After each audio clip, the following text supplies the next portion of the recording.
말씀 같이 보시겠습니다. 욥기 16장 18절에서 17장 5절까지 말씀입니다. 한 목소리로 같이 읽도록 하겠습니다. 땅아 내 피를 가리지 말라. 나의 부르짖음이 쉴 자리를 잡지 못하게 하라. 지금 나의 증인이 하늘에 계시고 나의 중보자가 높은 데 계시니라.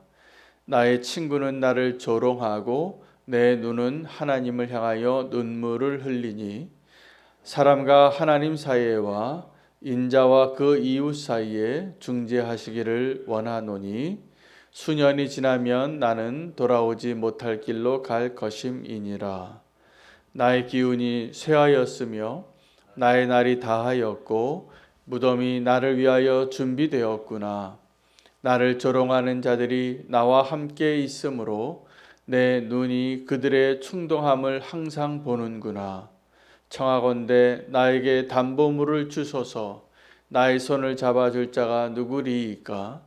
주께서 그들의 마음을 가리어 깨닫지 못하게 하셨사오니 그들을 높이지 마소서. 보상을 얻으려고 친구를 비난하는 자는 그의 자손들의 눈이 멀게 되리라. 아멘. 하나님의 말씀입니다. 오늘 욥기 17장 5절까지의 말씀 두 가지 내용을 포함하고 있습니다. 하나는 우리 기도의 목적지이고 또 하나는 우리 인생의 목적지를 발견하는 것입니다. 욥이 그 부르짖는 자의 자리에서 우리가 마땅히 기도해야 할 바를 지금 다시 한번 알려주고 있고 그런 고백을 하고 있습니다.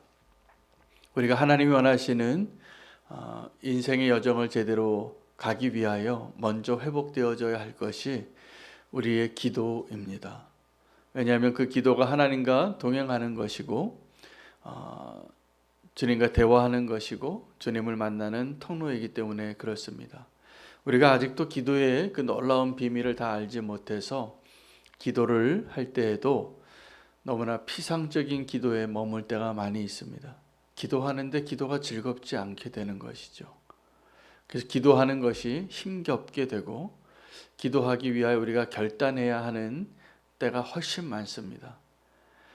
그런데 기도가 정말 우리의 기쁨이 될 때가 있습니다. 기도밖에 할 수 없는 때입니다. 지금 욥이 누리는 축복은 사실은 모든 것을 잃어버리고 사방이 막혔습니다. 욥이 뭐라고 이야기하냐면 땅에게 부탁해요. 18절입니다. 땅아 내 피를 가리지 말라. 나의 부르짖음이 쉴 자리를 잡지 못하게 하라. 여러분, 우리가 기도하는 것은 우리의 기도가 응답되기를 원하는 그 소망으로 기도하는 겁니다. 그러시죠? 기도할 때 우리 기도가 정말 응답되기를 원하잖아요. 우리가 독백같이 기도하는 거 아닙니다. 주님, 내 기도를 들어달라고. 저는 지난 주일에 우리 박선영 집사님의 그 간증 가운데 정말 그 아픔의 부르짖음을 느끼고 하나님께, 하나님 왜입니까? 왜 나입니까? 왜 나에게 이런 고통을 주시냐고, 주님이 좀 대답해 달라고, 응답해 달라고, 기적을 베풀어 달라고 부르짖는 그 마음이 느껴지더라고요. 그 간증의 시작부터 부모님의 아픔을 이야기하시고 아픔이 많으시구나 제가 느낄 수 있었습니다.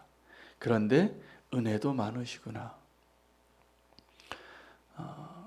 여러분, 제가 이렇게 예배를 인도하다가 아무것도 안 했는데 성전 안에 들어오자마자 그렇게 펑펑 우시는 분 몇 분 못 봤습니다. 주님께 그 간절함으로, 갈급함으로 하나님이 그 마음을 만져주고 계시기 때문이죠. 사방이 막혔을 때 우리 성도에게 놀라운 특권이 있는데 하늘이 열렸다는 사실입니다. 그런데 제가 보니까 우리가 그 하늘이 열려 있는데 그 하늘을 바라보지 않고 살더라고요. 땅을 바라보고 살아요. 제가 며칠 전에 아침에 운동을 하다가 자전거를 타고 공원에 새벽에 이제 기도 마치고 운동을 때는 자전거 운동을 한번 했습니다. 근데 자전거를 타고 그 벤치에 앉아서 하늘을 보는데 그날 하늘이 너무 멋있는 거예요. 그리고 제가 깨달았어요. 왜 나는 이렇게 멋진 하늘을 이렇게 오래간만에 보는가? 하늘을 볼 시간이 없습니다, 우리가. 너무 분주하게 사니까. 여전히 그냥 분주하게 살아야 할 일들이 너무 많아서 우리가 마땅히 바라봐야 할 그곳을 바라보지 않고 살더라고요. 여러분, 우리가 정말 바라봐야 할 것이 스마트폰이 아니고 이 세상의 숫자들이 아니고 내 눈에 보암직하고 먹음직해 보이는 그것이 아니라 하늘에 계신 하나님을 바라보는 그 간절함이 필요한 것입니다. 그런데 우리는 언제부터인가 그 간절한 기도를 잃어버렸어요. 왜입니까? 기도하지 않고도 살 수 있는 거예요. 어쩌면 우리의 문제는 우리의 인생의 길을 잃어버린 것이 문제가 아니라 우리의 기도의 길을 잃어버린 것이 문제예요. 그래서 정말 하나님이 기뻐하시는, 하나님이 원하시는 인도함 가운데 있는 그 인생을 사는 비결은 우리의 기도가 다시 회복되어지는 것입니다. 간절한 기도가 필요합니다. 기도가 기쁨이 되는 기도가 필요합니다. 내가 밥 먹는 것보다 기도가 좋고 내 인생의 내 하루의 시간 가운데 가장 중요한 시간이 기도하는 시간이다 라고 말할 수 있는 그 시간이 되어야 합니다. 그 기도가 되어야 합니다. 욥이 땅에게 부탁해요. 내 피를 가리지 말고 또 나의 기도가 쉴 곳이 이 땅에 없게 하라. 지금 욥은 자기의 기도가 그냥 이 땅에 머물러 있기를 원치 아니하고 기도가 마땅히 도착해야 할 그 목적지를 향하여 땅에게 부탁하고 있는 겁니다. 여러분, 그냥 땅에 머물러 있는 기도는 다르게 표현하면 실패한 기도입니다. 중언부언하는 기도입니다. 사람들에게 보이는 기도입니다. 이게 의미 없는 기도이고 실패한 기도이고 위험한 기도예요. 기도는 이 땅에서 하늘을 향하여 사용하는 언어예요. 오늘 이 시간에도 우리의 기도가 이 땅에서 하늘을 향하여 하나님께 이야기하시고 하나님의 음성을 들으실 수 있는 기도의 자리 되시기를 축복합니다.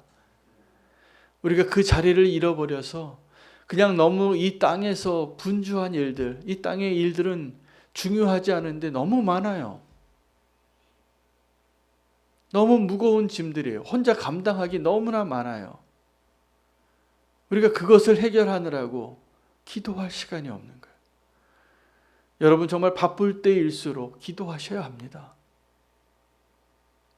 저는 오늘 남자 성도님들이 많이 오셨는데 감사해요. 이 새벽 기도의 자리에.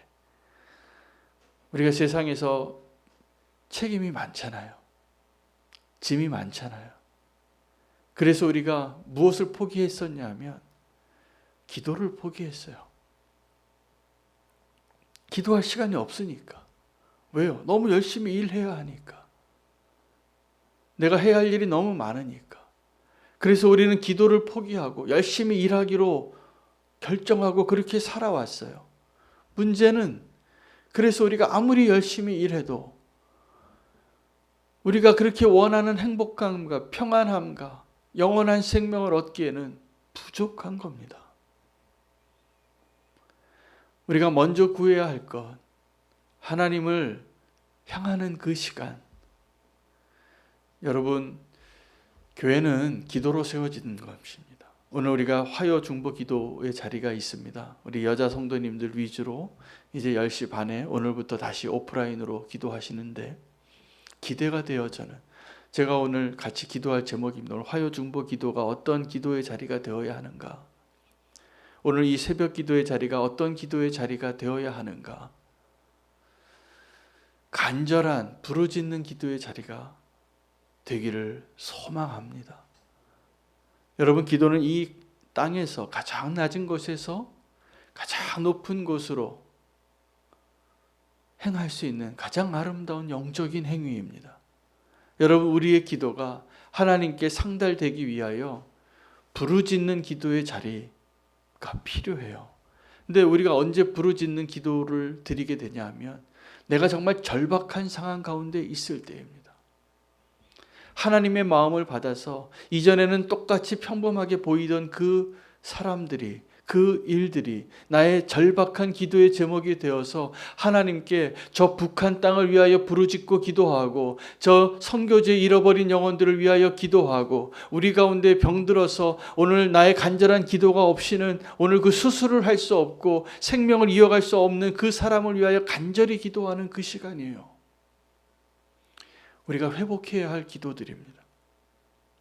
무엇보다 우리가 그 간절한 기도를 위해서 필요한 것은 꼭 통성 기도가 아니어도 됩니다. 목소리가 커야지 하나님께 들려지는 것이 아니에요. 하나님은 이미 우리 안에 계시고 우리 옆에 계세요. 침묵으로 기도해도 하나님께 그 간절한 부르짖음으로 기도하는 그 기도가 가능합니다. 그 부르짖는 기도가 가능하기 위해서는 큰 목소리가 필요한 것이 아니라 겸손한 마음이 필요해요.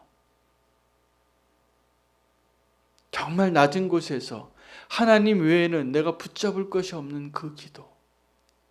스로보니게 여인이 자기 딸을 고쳐달라고 예수님 앞에 나왔을 때 예수님이 그 여인에게 한 것은 뭐냐면 그 여인을 모독한 것이 아니라 그 여인을 더 낮추신 거예요. 그리고 그 기도를 훨씬 더 종교적인 용어로 더 화려하고 더 능숙하게 더 멋진 기도를 할 수 있었던 바리새인들을 향하여 말씀하시는 거예요. 이런 기도가 응답받는다. 여러분, 그 스로보니게 여인이 모욕을 당했습니다. 자식의 음식을, 상에 있는 음식을 개한테 주지 않는 거라고. 무슨 말입니까? 당신은 개 같은 사람이에요. 그런데 그 여인이 부스럭이라도 달라고 다시 간구하니까 축복하십니다. 네 믿음이 크다고, 네 딸이 나음 받았다고. 여러분, 부르짖는 기도, 응답받는 기도, 어떤 기도냐 하면 큰 목소리로 하는 기도가 아니라 더 겸손하게 하는 기도입니다. 낮은 자리에서 기도하는 기도입니다. 이 땅에서 교회의 모습과 이 땅에서 우리가 성도가 예수 그리스도를 드러내고 하나님을 드러낼 수 있는 유일한 길은 더 낮아지는 거예요. 겸손한 자의 마음이 되는 거예요. 지난주 설교에 하나님 주신 마음은 교회 안에서도 바벨의 언어를 쓰는 성도가 너무 많다라는 거예요. 교회 안에서도 바벨의 기도를 하는 자들이 너무 많다는 거예요. 성령의 언어는 성령님께서 나의 교만함을 꺾고 나의 의를 꺾고 성령님께서 통치하셔서 나의 생각과 마음과 삶을 다 주관하셔서 성령이 통치하는 인생이 되는 겁니다. 성령이 역사하시는 교회가 되는 것입니다. 성령의 그 역사를 가로막는 것이 무엇입니까? 여전히 살아서 꿈틀거리는 내 자아예요. 저는 우리는 교회가 하나님이 기뻐하시는 교회로 세워지는 우리의 비전은 수천 명, 수만 명 모이는 교회가 되는 것이 아니라 예수 그리스도를 닮아가는 교회가 되는 것입니다.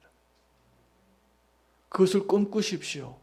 지금 내 모습은 여전히 연약하고 여전히 내가 탐욕이 있고 음란이 있고 악한 마음이 있고 시기와 질투가 있을지라도 주님이 우리에게 주신 비전은 네가 나를 닮아갈 것이다.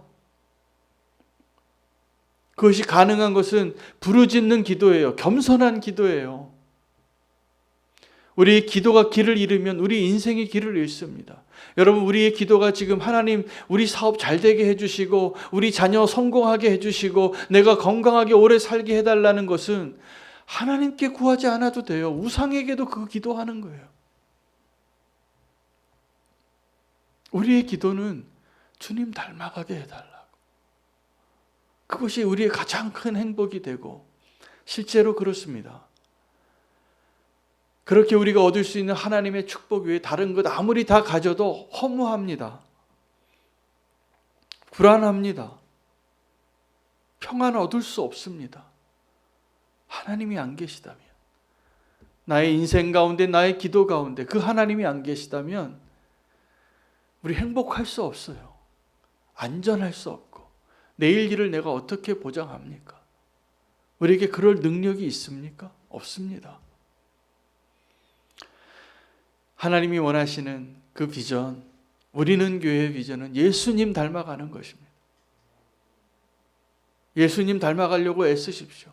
꿈틀꿈틀 내 인간적인 생각이 자꾸 나올 때마다 예수님 바라보시고 말씀으로 하나님의 뜻을 찾게 될 때 우리의 기도가 다시 새로워지고 우리의 인생이 다시 새로워질 것입니다. 17장 말씀 5절까지는 16장 후반부의 말씀은 하늘에 계신 중보자를 향한, 여러분 그래서 우리와 하나님 사이에 또 우리와 사람들 사이에 중보자가 필요한 것을 호소하고 있습니다. 17장 1절에서 5절 말씀은 조롱하는 친구들을 보면서 진정한 친구가 무엇인가를 고백하고 있습니다. 여러분, 친구는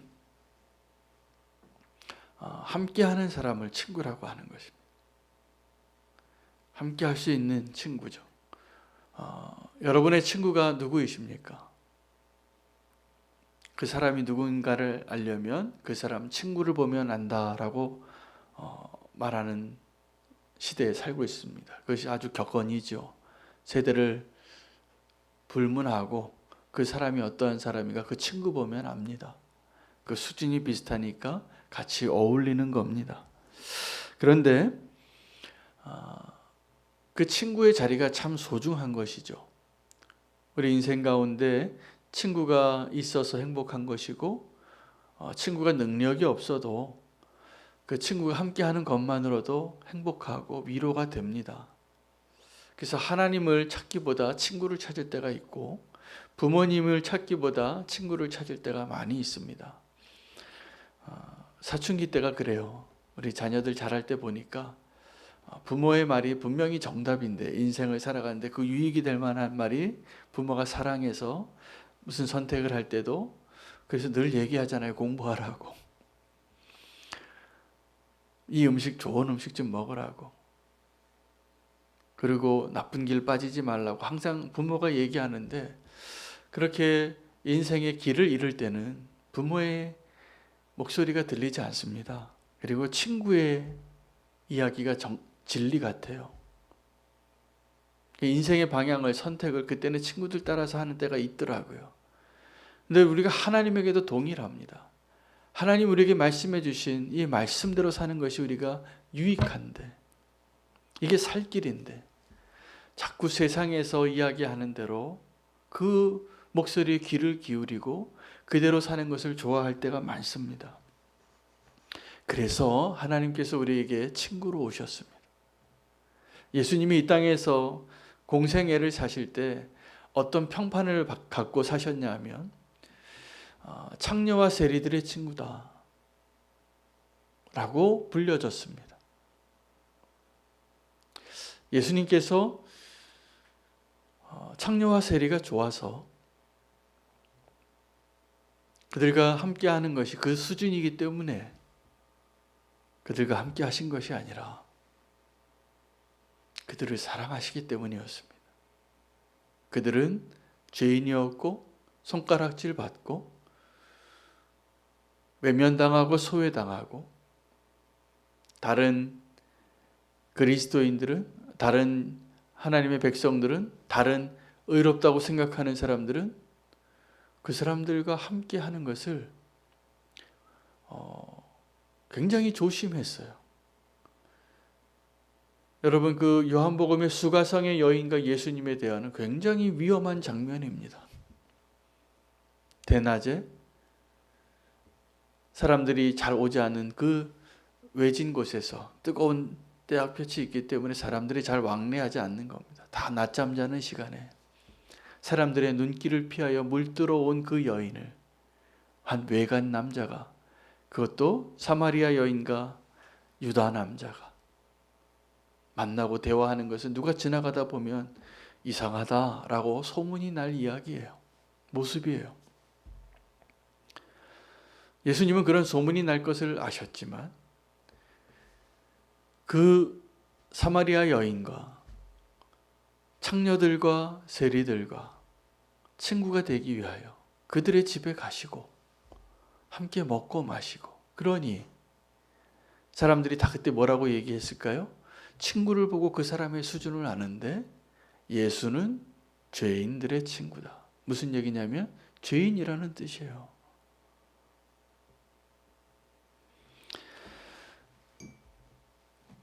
오절 말씀에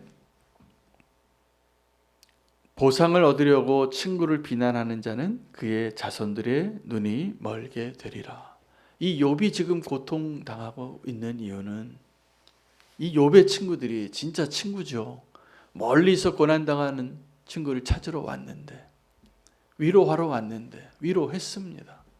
근데 위로하다가 그들이 입을 열어서 한 이야기는 다 욥의 가슴에 비수를 꽂는 말들이었어요. 다 정답이었는데 하나도 틀린 말이 없는데 위로가 안 되고, 재난을 주는 위로자고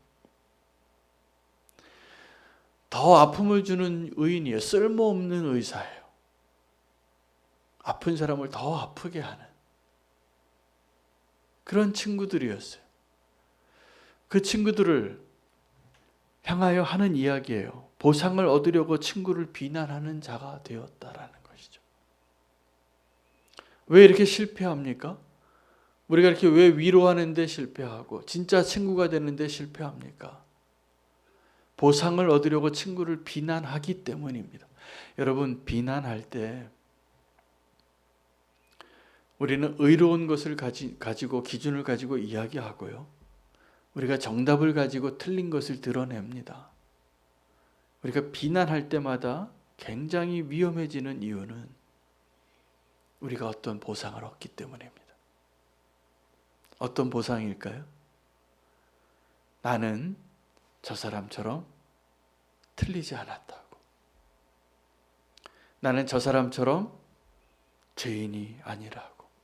우리가 돌을 던질 때마다 잊어버리고 있는 게 있어요. 보이지 않는 것이 있어요.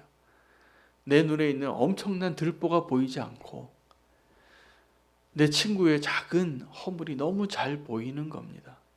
그 비난할수록 우리는 장님이 되어져요. 비난할수록 우리는 위험해져요. 이 욥의 친구들이 두려움 때문에 욥을 위로하러 왔다가 욥을 비난하고 있는 것이죠. 여러분, 우리는 그럴 때가 많습니다. 그때마다 다시 한번 주님 앞에 부르짖는 기도가 필요합니다. 은혜가 필요한 시간이에요. 하나님께서는 그 위험을 무릅쓰고 그 비난을 무릅쓰고 나의 친구가 되기 위하여 예수 그리스도께서 우리에게 오신 것입니다. 다시 한번 우리는 교회가 예수님 닮아가는 교회가 되고 예수님과 동행하는 교회가 되기를 결론 내릴 수 있는 오늘 본문이 되기를 원합니다. 주님이 우리의 친구 되어 주시기 때문에 다른 친구 다 버려도 돼요. 사실 쓸데없어요. 재난을 주는 위로자고 아무 쓸모없는 의원이에요.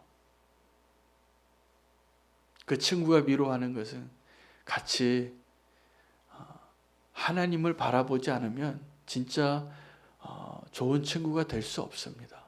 먹고 마시고 놀러 갈 때 좋은 친구하고 같이 하나님의 그 길을 가기 위해 좋은 친구하고, 어떤 친구가 진짜 좋은 친구입니까? 다윗과 요나단이 되셔야죠. 함께 하나님을 바라볼 수 있다면 나의 왕자를 내려놓고도 함께 걸어갈 수 있는 것이 기쁨이 되는 겁니다. 요나단은 진짜 친구가 어떠한 존재인지를 다윗에게 가르쳐 줬어요. 그리고 다윗을 위로하고, 다윗이 그때 요나단 외에 누구에게 위로를 받았겠습니까? 근데 요나단이 있으니까 그 믿음의 길을 갈 수 있었던 거예요. 아무도 없는데 아버지 집에도 못 가요. 하나님을 온전히 신실하게 믿고 따르느라. 우리에게 그 은혜가 있기를 원합니다. 오늘 정말 친구 되시는 예수 그리스도와 온전한 동행을 하고 예수님처럼 닮아가는 것이 우리의 오늘 기도 자리가 기도의 목적이고 기도의 제목이 되기를 원합니다. 부르짖는 자의 자리에 함께 나아가기를 원합니다. 하늘에 계신 중보자를 바라보시고 또 나의 손을 잡아주시는 친구 되신 주님을 함께 바라보며 기도가 다시 새로워지기를 원합니다. 오늘 부르짖는 기도 더 겸손하게 또 주님과 함께 주님을 드러낼 수 있는 저와 여러분 되시기를 원합니다. 오늘 말씀 가지고 우리가 기도할 제목은 오늘 10시 반부터 있는 화요중보 기도의 자리에 오늘 우리가 붙잡고 받았던 이 부르짖는 기도가 회복되게 해달라. 하늘을 향하여 이 땅에게 들려지는 기도가 아니라 하늘에 도달하는 기도가 되게 부르짖는 기도가 될 수 있도록 오늘 우리도 기도하고 화요중보 기도 자리를 위해서 기도하겠습니다. 오늘 기도할 또 대상은 놀랍게도 우리는 교회가 있는 건물에 교회가 3개나 있습니다. 10층에 높은 뜻 위례교회, 그리고 우리 바로 위에 3층에 위례 행복한 교회를 우리가 축복하며 기도했으면 좋겠습니다. 하나님께서 얼마나 축복하시려고 이렇게 형제된 교회를 우리 가까이에 이렇게 두셨는지, 함께 하나님의 나라를 향하여 오늘 이 시간에도 그 교회에서도 오늘 새벽 기도가 이루어지고 있을 겁니다. 함께 아름다운 이웃이 되고 함께 하나님의 나라를 동행하는 형제된 교회가 되게 해달라고 우리 높은 뜻 위례교회, 위례 행복한 교회 위에서 함께 중보하며 축복하며 기도하겠습니다. 함께 주의 이름 부르고 기도하겠습니다. 주여